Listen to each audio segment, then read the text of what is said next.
Assalomu alaykum hurmatli YouTube kuzatuvchilari, bizning kanalimizni muntazam kuzatib borayotgan obunachilar. Biyogumuz zaxiralari qilinmoqda, xudo xolasa.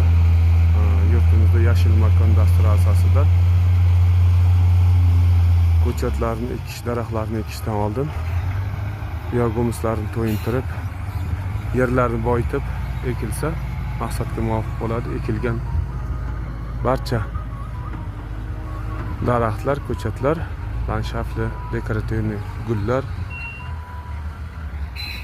ko'karib ketishiga yordam beradigan narsa bu organik o'g'it biogum hisoblanadi. Naval shaklda tayyorlanmoqda hozir.